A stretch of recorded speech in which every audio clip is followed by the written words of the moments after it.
Welcome to Midnight Signal AI. Today is April 22nd, 2026, and we've got a packed episode. From Nvidia's bullish AI outlook and why it keeps mattering, to SpaceX's surprising doubts about space-based data centers, attacks on OpenAI's Sam Altman, and how AI is reshaping everything from software engineering to cybercrime. I'm Alex, here with Jamie. Let's get into it. Yeah, the stories are moving fast this week. Nvidia is not just driving the hardware conversation anymore, and the AI backlash is getting more personal. Let's dive in. Let's kick off with MSN's report highlighting a new clue that Nvidia's Jensen Huang, along with TSMC, is right about the ongoing strength of AI demand.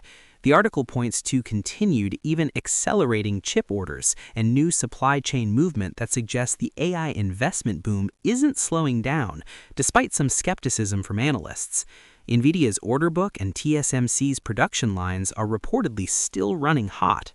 That's a big deal because whenever you see both Nvidia and TSMC doubling down, it cuts through a lot of market noise.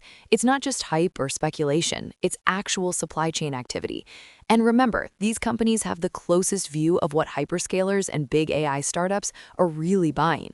The real test for the so-called AI bubble is whether this demand drops off, but right now the signals say it isn't. Exactly. There's been some chatter about overcapacity or a pause in cloud spending, but the fact that both firms are maintaining or even increasing their forecasts suggests the infrastructure wave for AI is still building. If anything, it's a reminder that all these new models, agentic systems, and AI applications rely on a massive, ongoing build-out of compute. The physical layer still rules. And it matters for the broader economy. If Nvidia and TSMC are right, we're talking about sustained multi-year investments. That has downstream effects: more data centers, more jobs, more power demand, and inevitably more competition. It's not just an AI story, it's a global industrial story now. Speaking of AI infrastructure, let's talk about SpaceX. Both Decrypt and Gizmodo are reporting that SpaceX is warning investors about the risk that Elon Musk's vision for space-based AI data centers might not pay off. The company's filings now admit there's no guarantee these orbital AI data centers will ever be profitable, despite earlier optimism. That's a fascinating turn. Just a year ago, people were talking about orbital AI clusters as the next gold rush, putting compute in space to tap nearly limitless power and security. But SpaceX is now walking back some of that excitement. Hardware, launch costs, and the challenge of maintaining and cooling massive racks in orbit are all real technical hurdles. The risk isn't just financial, it's fundamental feasibility. Right, and it's a reminder that not every bold AI moonshot is going to make it. The ground-based data center build-out is already a monster challenge, and adding the complexities of space could push timelines way out. For investors, it's a dose of realism, and for the industry, it's a signal that terrestrial AI infrastructure is still the core focus. Switching gears, the Washington Post has a provocative op-ed arguing that a violent reaction to AI is bubbling, but this isn't a repeat of the Luddite era. The piece notes a growing undercurrent of anger, vandalism, and threats targeting AI leaders and companies, and warns that the social backlash may take new, unpredictable forms. This is worth watching. The old narrative was that those threatened by automation just faded into the background or protested quietly. Now, with AI moving so fast and touching everything from jobs to privacy, the opposition is getting more vocal, and in some cases, more extreme. It's not just about job loss, it's about power, data, and who gets to shape the future. And unlike the original Luddites, today's activists have digital tools, social media, and global reach.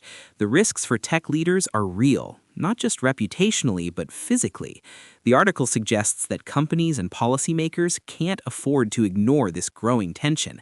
It's another reason why the conversation on AI ethics and impacts can't be separated from the technology itself. And that connects directly to an alarming report from the column. OpenAI CEO Sam Altman's house was attacked with a Molotov cocktail. The incident reportedly caused minor damage and no injuries, but it's a stark demonstration of just how heated the AI debate has become and how leading figures are becoming targets. That's chilling. We've seen protests and online threats, but physical attacks are a huge escalation. Whether driven by fear, anger about automation, or conspiracy theories, it shows the personal risks these leaders are facing. It's also likely to impact how open and accessible they are going forward. More security, less direct engagement. Yeah, and it underlines how AI's societal impacts aren't abstract anymore. The technology has become a flashpoint for larger anxieties, and that creates new responsibilities for everyone in the field, from executives to engineers to policymakers. Moving to a different side of the AI arms race, Wired reports that even less sophisticated North Korean hacker groups are using AI tools to boost their cyber heists. One group reportedly used AI for everything from tweaking malware to spinning up fake company websites, helping them steal millions in just 3 months. That's a reminder that AI isn't just an economic force, it's a security one too.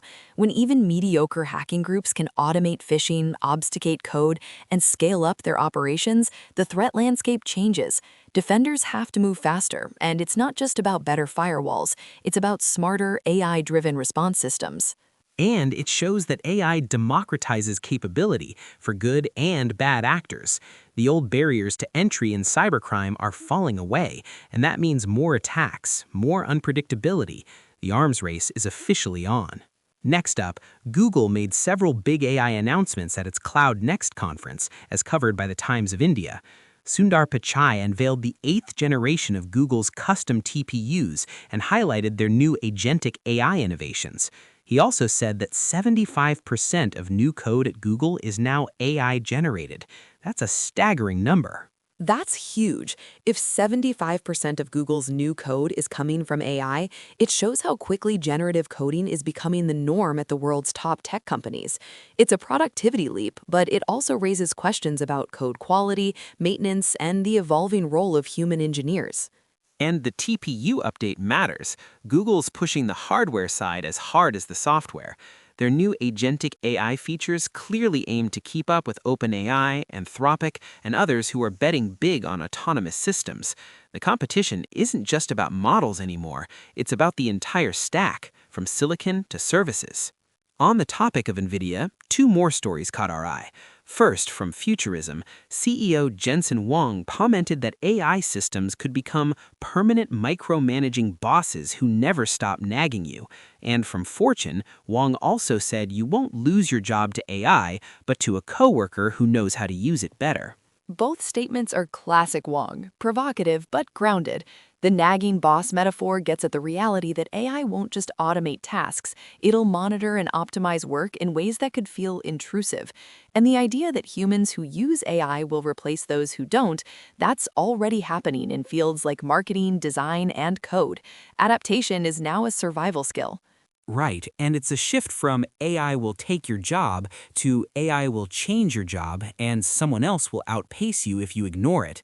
The pressure is on for workers to upskill, but also for companies to think about how they deploy AI without creating toxic, overbearing environments. And finally, Hugging Face's blog just demoed Gemma 4VLA running on Nvidia's Jetson Orin Nano Super. It's a bit technical, but the upshot is that increasingly powerful AI models are now running on much smaller, cheaper edge devices. That's a game changer for anyone building robotics, IoT, or local AI solutions. You don't need a data center to deploy strong models anymore. This trend, pushing advanced AI to the edge, is going to enable new classes of applications, from real-time translation to smart cameras to autonomous vehicles, all without the latency or privacy issues of cloud-only approaches. And it means the AI boom isn't just about giants like Google or Nvidia. It's about startups and developers everywhere getting access to serious compute in a tiny footprint. That could be the most quietly revolutionary shift of all. That's our rundown for April 22nd. Nvidia's optimism, SpaceX's caution, Google's AI coding milestone, security risks, and the growing pains of an industry reshaping itself at warp speed. Jamie, any final thoughts? Just that the pace isn't slowing down. What's striking is how quickly AI is moving from theory to real-world impact, in business, in politics, and even in personal safety. Staying informed and staying adaptable is the only way to keep up. Absolutely. That's the brief. We'll be back when the machines have more to say.